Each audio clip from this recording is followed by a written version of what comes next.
Do you remember your first visit to Villa Park? I feel like everyone remembers their first match. Walking up the steps, seeing the grass. It's always greener than you think it's going to be, and you don't expect to be able to smell it. My first match was in 1994. Now, people nowadays complain about the price of football, but I think around that time that was the first big jump from like football being a few quid to being like 20 quid. And I remember it being quite a big deal to be able to go to a football match, like it was a big treat. And my dad managed to get us tickets in the Trinity Road Stand to watch Villa against Blackburn, who I think were the champions at the time, or they were certainly chasing the title. And I was obviously so excited to go to the match. But on the morning of the game, my mum came up to my bedroom and she was like, "Look, something's happened at your dad's work." My dad worked in a factory kind of near Cottridge, near the tip, if you know it. And there'd been a fire at the factory, and my dad had ran to get a fire extinguisher. In fact, he got 2 fire extinguishers, and he ran back towards the fire with a fire extinguisher under each arm, and he slipped on a patch of ice, landed on one fire extinguisher, and the other fire extinguisher landed on top of him, and he broke 2 ribs. And my mum was like, "I don't think he's going to be able to take you to the Villa." Now, obviously, I was upset about my dad, and I was worried about my dad, but also I was like, "We're not going to be able to go to the Villa." Anyway, she said that she'd speak to my uncle and see if he might be able to take me to the Villa.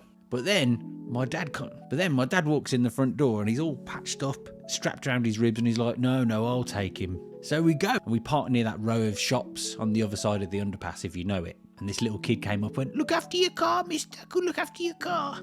My dad was born in Aston, and he said he used to do that when he was a kid. Anyway, he said, "Do one, mate." And we walked that walk under the underpass towards Villa Park. You see the whole end, you see the whole thing.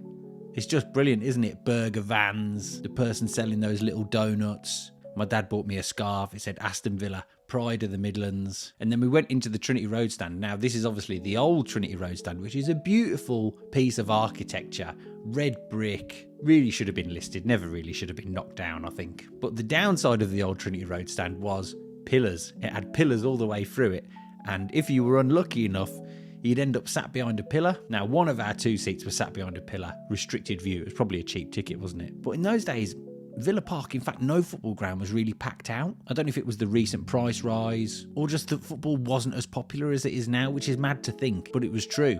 So we sat down. My dad obviously let me have the one that didn't have the pillar, and he was sat behind the pillar. And obviously, once the match started, you could see that there's loads of other seats. So my dad moves down to another seat, and this steward's like, "Is that your seat?" And he's like, "No, but there's no one here. What you on about? I'm behind a pillar." The guy's like, "You're not really supposed to sit in people's seats." Obviously, my dad has been up all night working in a factory. Then there's been a fire. He slipped on some ice. He's broken 2 ribs, and he's like, "Look, mate, I'm going to stay in these seats. All right?" I don't want to get chucked out, but I'm staying here. So we stayed to watch the match. It was absolute crap. It was the worst match ever. Villa were rubbish, and Blackburn beat us 1-0. I think Colin Hendry scored the goal. And on the way home, my dad's Austin Princess broke down, I think on a dual carriageway, maybe even the Aston Expressway, and we had to pull over and stand next to the car, and the heavens opened, and it rained, and then the RAC man came and he fixed the car, but then it found out that he'd actually broken all the electrics were a bit dodgy. My dad had a big row with the RAC man. And then we got home, and it was just for my dad, it was probably one of the worst days of his life. But for me, it was one of the best. That was the best day ever, you know? And here I am still today, 32 years later. Mad to think.